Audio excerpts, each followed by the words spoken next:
எல்லா புகழும் இறைவனுக்கே. Hello friends, welcome to Kilakarai kitchen. இன்னைக்கு நம்ம சேனல்ல ஹோம் கிளீனிங் தான் பார்க்க போறோம். ரமதானுக்கு இன்னும் கொஞ்ச நாள் தான் இருக்கு. ஸோ அதுக்கு முன்னாடி எப்படி வீட்டை ஈஸியா தும்மல் வராம தூசி பறக்காம கிளீன் பண்ணலான்னு பார்த்துடலாம். வீடியோக்குள்ள போறதுக்கு முன்னாடி இப்போதான் நம்ம சேனலை ஃபர்ஸ்ட் டைம் பார்க்குறீங்கன்னா மறக்காம சப்ஸ்கிரைப் பண்ணிட்டு கூடவே பக்கத்தில் இருக்க பெல் ஐக்கானையும் கிளிக் பண்ணிக்கோங்க. இப்போ வாங்க வீடியோக்குள்ள போகலாம். ஃபர்ஸ்ட் நம்ம வீட்டை கிளீன் பண்றதுக்கு முன்னாடி நமக்கு ஒரு ப்ரொடெக்ஷன் வேணும். ஸோ அதுதான் இந்த ஃபேஸ் ஷீல்டு. இந்த ஷீல்டை பார்த்த உடனே வந்து உங்களுக்கு ஞாபகம் வந்திருக்கும், இது கொரோனா டைம்ல மேக்ஸிமம் நிறைய பேர் யூஸ் பண்ணது. நான் அப்போல இருந்து வீட்டை கிளீன் பண்ணும்போது இந்த மாதிரி ஷீல்டு தான் யூஸ் பண்ணுவேன். இதை ஈஸியா நம்ம தலையில மாட்டிட்டு நம்ம வேலையை ஸ்டார்ட் பண்ணிடலாம். நம்ம வெறும் மாஸ்க் மட்டும் போட்டோம்னா அது மூக்குக்கு மட்டும் தான் ப்ரொடெக்ஷன், பட் கண்ணிலே தூசி விழும். பட் இந்த மாதிரி யூஸ் பண்ணும்போது ஃபுல்லாவே வந்து கவர் ஆயிரும். இப்போ இதை நான் மாட்டிட்டு தான் கிளீன் பண்ண ஆரம்பிக்க போறேன். எப்போ நம்ம ஆரம்பிக்கிறதா இருந்தாலும் அதுக்கு முன்னாடி எலக்ட்ரானிக் கேஜெட்ஸ் எல்லாத்தையுமே வந்து பெரிய துணியை போட்டு கவர் பண்ணி வச்சிருங்க. இந்த மாதிரி நம்ம ஃபுல்லா கவர் பண்ணிட்டு இருந்தா தூசு வந்து உள்ள போகாது. ஃபர்ஸ்ட் இந்த மாதிரி பெரிய ப்ரூம் ஸ்டிக்கை யூஸ் பண்ணி நம்ம ஒட்டடை எல்லாத்தையும் எடுத்துடலாம். இது எல்லாமே நம்ம ரெகுலராக செய்கிறது தான், பட் நான் சொல்கிற சில டிப்ஸ் வந்து உங்களுக்கு யூஸ்ஃபுல்லாக இருக்கும். நம்ம ரவுண்டாக இருக்கிற ப்ரூம் ஸ்டிக் யூஸ் பண்ணுறதை விட இந்த மாதிரி ஃப்ளாட்டாக இருக்கிறத யூஸ் பண்ணும்போது அந்த ஓரங்களில் இருக்கக்கூடிய தூசி எல்லாமே கம்ப்ளீட்டாக வந்துடும். எப்போவுமே வந்து தூசி அதிகமாக சேர விடாமல் அப்பப்போ க்ளீன் பண்ணிட்டீங்கன்னா உங்களுக்கு ஈஸியாக இருக்கும். கார்னர்ஸில் மட்டும் தூசி இருக்காது, ரூஃப்லேயும் வந்து தூசி இருக்கும். ஸோ அதையும் க்ளீன் பண்ணிடலாம். இப்போ வீட்டில் சீலிங்கில் இருக்கக்கூடிய தூசி எல்லாத்தையுமே எடுத்தியாச்சு. அடுத்து நம்ம ஃபேனுக்கு போகலாம். ஃபேனோட கார்னர்லேயும் சரி பேக் சைட்லேயும் சரி நிறைய தூசி இருக்கும். பட் நம்ம ஃப்ரண்ட்டில் உள்ளதை மட்டும் அப்பப்போ க்ளீன் பண்ணிடுவோம். இதை க்ளீன் பண்ணுறதுக்கு நான் பழைய பில்லோ கவர் ஒன்று எடுத்திருக்கேன். அதை இந்த மாதிரி உள்ளே விட்டுட்டு நல்லா அழுத்தி பிடிச்சு மெதுவாக அப்படியே வெளியில் எடுத்துருங்க. இந்த மெத்தடில் நம்ம க்ளீன் பண்ணும்போது தூசு ஒன்று கூட பறக்காது, எல்லாமே அந்த பில்லோ கவருக்குள்ளேயே போயிடும். தூசி எல்லாத்தையுமே தொடச்சி எடுத்ததுக்கப்புறம் இதை சோப் லிக்விட் போட்டு க்ளீன் பண்ணிக்கிடலாம். இப்போது இதை ஒரு ஸ்க்ரப்பரை யூஸ் பண்ணி ஃபேனோட ஃப்ரண்ட் சைடு அப்புறம் வந்து பிளேடு பேக் சைடு எல்லாத்துலேயுமே வந்து தேய்ச்சி விட்டுக்கிறேன். ஃபேன் பிளேடோட ஓரங்களில் நம்ம சமைக்கும் போது வர எண்ணெய் பீஸுக்கும் தூசியும் சேர்ந்து நல்லா ஒட்டிடும்.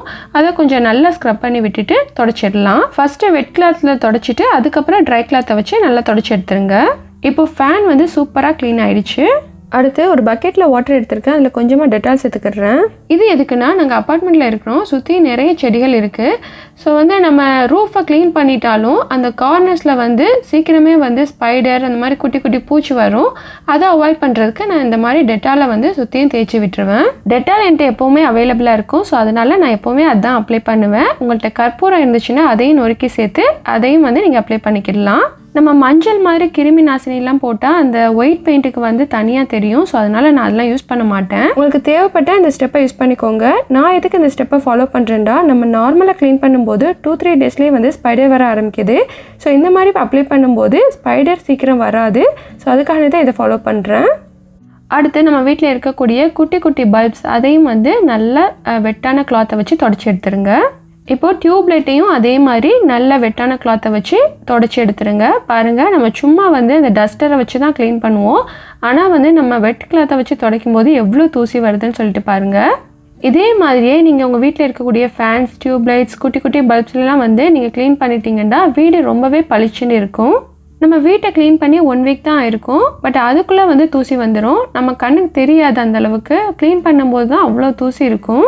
அடுத்து நான் சோஃபா க்ளீன் பண்ண போகிறேன். இதுக்கு பழைய பிளாங்கெட் ஒன்று எடுத்திருக்கேன். இதை தண்ணியில் வச்சுட்டு நல்லா பிழிஞ்சு எடுத்துக்கோங்க.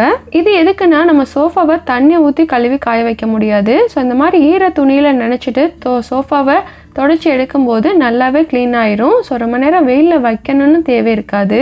பாருங்கள், இந்த மாதிரி பிழிஞ்சு எடுத்த பிளாங்கெட்டை சோஃபாவில் போட்டுட்டு ஒரு பெரிய கட்டையோ இல்லைன்னா வந்து கிரிக்கெட் பேட் அந்த மாதிரி உள்ளதை வச்சு நல்லா தட்டி விட்டுக்கோங்க. நல்லா ஸ்ட்ராங்காக இருக்கிற மாதிரி பார்த்துக்கோங்க. இந்த மாதிரி தட்டி விடும்போது தூசு வந்து பறக்காது, நம்ம மூக்குக்குள்ளேயும் போகாது, எல்லாமே வந்து அந்த பிளாங்கெட்டே வந்து அப்சர்வ் பண்ணிடும். இதே மாதிரி பிளாங்கெட்டை கீழேயும் போட்டுட்டு எந்தெந்த இடத்துலலாம் கிளாத் இருக்குதோ ஸோ அந்த இடத்துல நல்லா தட்டி விட்டுக்கோங்க. நம்ம வேக்யூம் கிளீனர் போட்டாலுமே இந்த மாதிரி க்ளீன் பண்ணும்போது நல்லா சுத்தமாயிடும். ஸோ எல்லா சோஃபாவையுமே நல்லா தட்டினதுக்கப்புறம் ஒரு ஈர துணியை வச்சு நல்லா தொடச்சி எடுத்துருங்க. அப்புறம் ஃபேனை ஃபுல்லாக வச்சுட்டு சோஃபாவை காய வச்சா போதும், சோஃபா வந்து புதுசு போல் ரெடி ஆகிடும். அடுத்து நம்ம டைனிங் டேபிள் கிளீனிங் தான் பார்க்க போகிறோம். நான் எப்போவுமே வந்து டைனிங் டேபிளுக்கு மேலே கவர் போட்டிருப்பேன். நம்ம கவரை வந்து டெய்லி வந்து க்ளீன் பண்ணாலும் கவருக்கு கீழே வந்து எப்போ வாட்சிங் தான் க்ளீன் பண்ணுவோம். ஸோ இப்போ வந்து நான் கவரை ரிமூவ் பண்ணிவிட்டு க்ளீன் பண்ண போகிறேன். கிளாஸ் ஐட்டத்தை க்ளீன் பண்ணும்போது எப்போவுமே ஹார்டான ஸ்க்ரப்பர்லாம் யூஸ் பண்ணக்கூடாது, ரொம்ப சாஃப்டான ஸ்க்ரப்பராக யூஸ் பண்ணிக்கோங்க. ப்ளைன் வாட்டரை ஃபுல்லாக ஸ்ப்ரெட் பண்ணி விட்டுட்டு நான் ஸ்க்ரப் பண்ணிக்கிறேன்.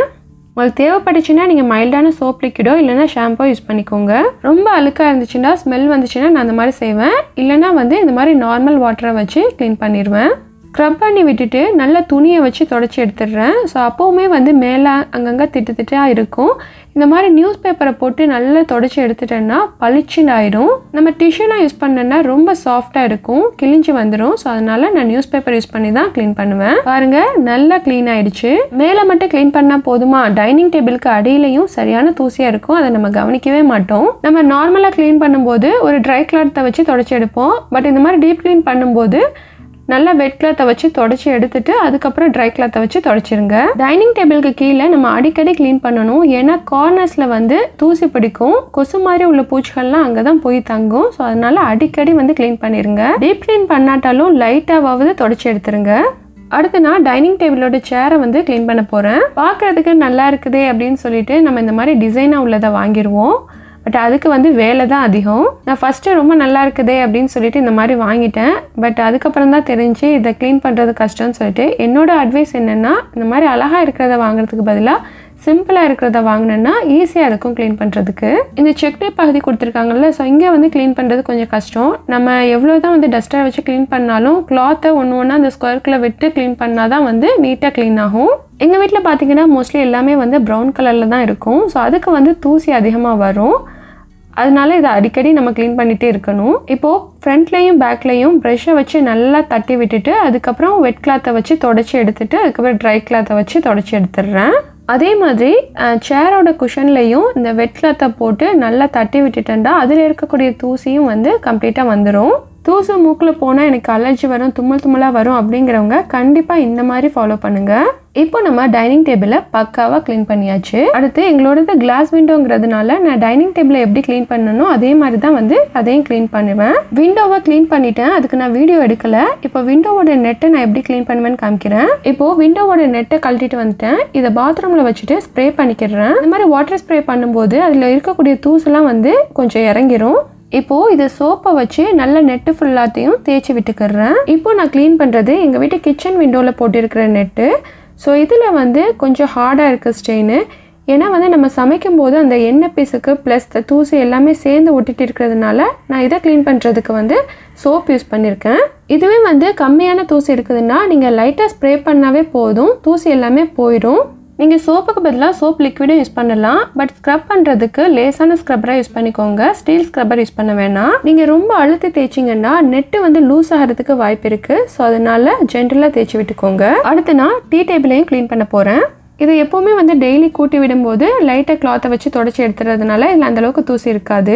இதையும் வந்து ஒரு நார்மலான வெட் கிளாத்தை வச்சு தொடச்சிட்டு அதுக்கப்புறம் ட்ரை கிளாத்தை வச்சு தொடச்சிட்டேன்டா நல்லா பளிச்சுன்னு ஆயிடும். எங்கள் வீட்டில் யாராச்சும் கெஸ்ட்டு வரும்போது தான் இதை யூஸ் பண்ணுவோம், இல்லைனா ஓரமாக ஹாலில் தான் இருக்கும். பட் நிறைய வீட்டில் பார்த்துருக்கேன். ஸோ அந்த டீ டேபிள்லேயே வந்து நிறைய திங்ஸ் வச்சுருப்பாங்க.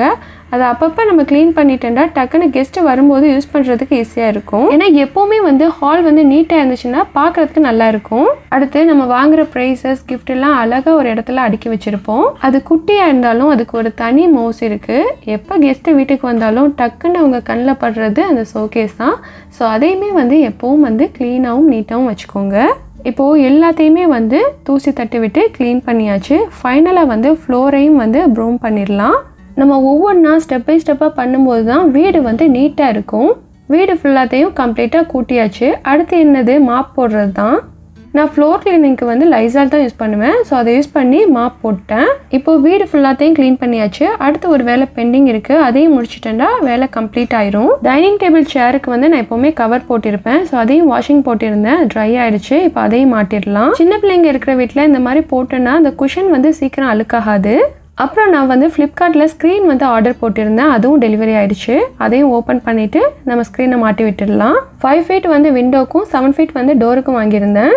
பாருங்கள் ஃப்ரெண்ட்ஸ், இதுதான் வந்து ஃபைனல் லுக். நாங்கள் ரமதானுக்கு ரெடி ஆகியாச்சு. நீங்களும் வந்து வேலையை ஸ்டார்ட் பண்ணுங்கள்.